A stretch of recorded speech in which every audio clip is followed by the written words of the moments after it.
All right, so for this week's assignment, you guys are going to do Cubism collages. So hopefully you read about the Cubism section for your readings this week. So we're going to do Cubism collage portraits more specifically. So what you're going to do first is you're going to start by drawing various parts of a face. So they do not necessarily have to be equal to one another, but you just need a piece of paper. You can use a pencil, crayon, colored pencils, markers, whatever materials you have. I'm going to use colored pencils for mine. You may also use like paint or something. We'll talk about that a little bit more in just a minute. But first, I'm just going to start by drawing the different parts of the face. So eyes, nose, ears, eyebrows, things like that. Any type of feature. Don't necessarily worry about if it looks realistic or not. That's kind of the part of the collage and cubism that makes it very interesting. So just get you a piece of paper and start. You can, if you need to research and look up some of the different facial features, you can do that, but start by just drawing a couple different features. And you can draw multiple, and then that way you can decide maybe what you want to use, or if you want to use multiple of the features, that's up to you. So I'm going to start drawing mine and go from there.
Okay, so once you kind of have your basics, you can see where I cut out a few things and I was like, and I may end up adding some more as I go. But once you kind of have your basic features, so I have my two eyes, I have two noses actually, I have my lips, I have two ears, and I have some eyebrows.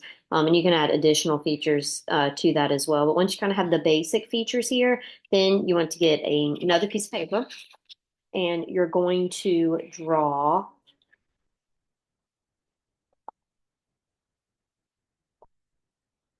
a face. So it doesn't have to be um, super perfect or anything, but if you are having trouble just getting kind of the basic shape of face, you can just do a simple circle. You can do an upside down egg shape, which is what I'm going to do. And I'm just going to kind of fill that in. And if you want to, you could go in and paint this. You could add some other color to it. So I'm actually going to go in with some oil pastels because that's what I have on, and they work really well with um, colored pencil. So I'm going to do a light layer of gray.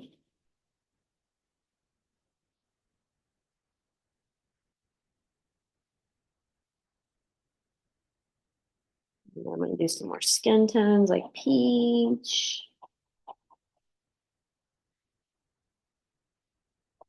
And the really thing I like about oil pastels, if you haven't worked with them before, I haven't mentioned it, I believe I have, is how well they blend together. So I'm doing all kind of different skin tones here. I've got like a gray skin tone, I've got a peach skin tone, I've got a brown tan skin tone. So then I'm going to take one of my peach tones again, and I'm going to go in, I'm going to kind of blend them together. So you can see how the colors are starting to blend into one another. So you can also do this with, if you're using oil pastels, you can do this with a paper towel. You can do it with a tissue, something like that. But I like the way the colors blend together with the actual oil pastel. You can see they're kind of softening, taking away. It's still got a little bit of that texture to it, which is what I'm wanting. But then it's kind of taking away that extreme rough texture, but it's still leaving those multiple skin tones with the gray and the peach and the brown tan color. So don't overanalyze it. And if you don't have paint or pastels or anything of that sort, even if you're just using a pencil, you could always fill in the background with just your pencil and kind of give it an all over gray tone. You can paint it if you want. You could paint your background, watercolor or acrylic or any paint you have. Um, if you only have like markers or something, if you have Crayola washable markers, they actually become watercolor. It's better if it's on watercolor paper, but if you don't have watercolor paper, it should work fine for this assignment. But you can actually get a cup of water and take a marker and draw with the marker and then add the plain water on top of it and it'll actually turn it into a watercolor. Again, works better if it's on like a mixed media or watercolor paper, but if you're short on supplies or ideas, you can do that. All right. I've kind of got my basic um, face here, the texture. Kind of got some various skin tones going on here. So now what I'm going to do is I'm going to start to compile, whoops, my cubism face. So let me go get actually a pair of scissors.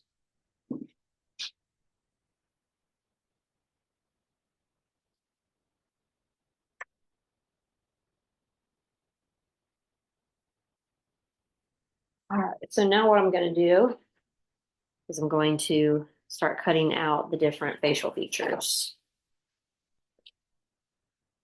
And it'll actually, I'm going to not cut mine all the way to the edge. You are more than welcome to. I think that'll give it more of that kind of cubism collage touch to it. So let's start by doing this. And you do not have to do like I did two different types of eyes. You don't have to do that. Um, the same eyes. I just thought for cubism, I thought that would be interesting. So essentially, cubism is I kind of consider it like if you take a mirror and you break all the pieces of the mirror and then you try to piece it back together. So you can tell, like, obviously you can tell this is a face, but obviously the eyes, like, everything's kind of pieced together. A lot of people also consider it very childish. In a way, I kind of consider it more playful more than childish. I think that it's a kind of a whimsical way to, I'm gonna actually layer my two noses like that 'cause I think that's fun. And then I got my lips. Again, you do not have to do it like this. Um, this is how I'm gonna do it. I'm actually gonna put the mouth over there. I'll turn this around in just a minute. Got my ears.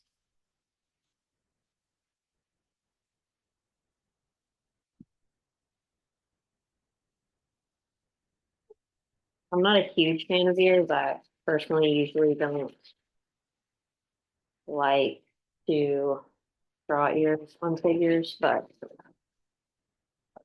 I want to fill in this space here a little bit. So once I have all my features, what am I missing? Oh, and I did some eyebrows. So now that I've kind of got my features here, and even still, even if you do different, even if you do exactly the same by just, even if you draw everything, symmetrical, even and balanced, like if both of your eyes look the same or etc., kind of like how my eyebrows are very similar. Even just placing them, even if you try to make it look like a face, it's still going to look very cubist collagey. So I'm actually going to go in and do just some fun things. So I'm going to draw a few more things here and then I'm going to add to it. So just give me a minute.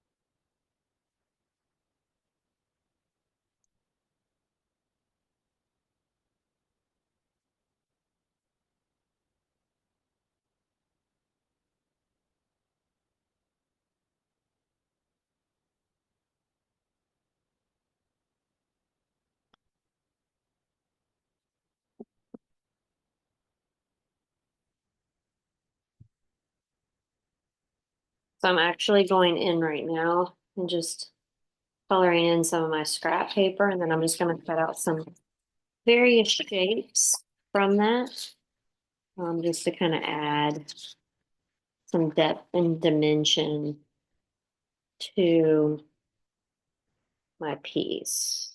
So here's where that kind of collage, and you don't have to cut them necessarily. You can tear your pieces. So I'm just going to kind of go in. I want to add some cheek features over here. Let's fix these noses. This is my little kind of blush, I guess, as you would say. You're also going to need either glue or a glue stick. Not pink glue stick, but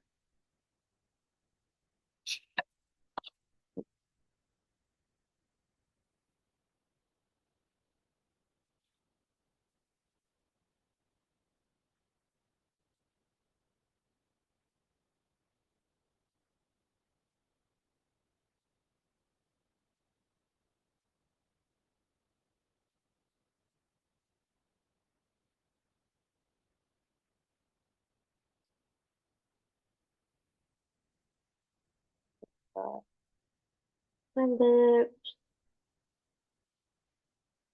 I'm gonna make this funky and add like a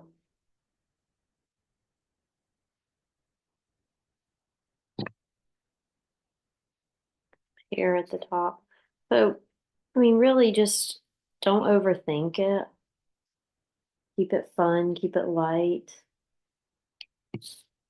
You're just kind of, one, is going to help you learn to draw different facial features. And two, it's going to teach you about kind of piecing an artwork together like the cubist did and just a collage in general. In terms of a portrait, you can do it of yourself or of someone else, or you can just do a general portrait. It doesn't have to be anything super specific. Mine's just kind of a general person, no one specific. So I think that's what also makes it fun. So Um, I'm not going to glue mine just yet. I will glue it so you guys have a copy of an example. But that's it. That's my cubist piece. So you see I've got some hair, got my two eyes, my eyebrows. I've got double noses overlapping each other. I've got my lips. I think I might kind of have those off to the side there. I've got my blush with my extra pieces. Just kind of gathering those together. So yeah. So have fun with it. Just keep it kind of fun. Don't overthink it or overanalyze it. So I hope you guys enjoy this, the Cubist collage portraits. And if you have any questions, as always, let me know and I'm here to help.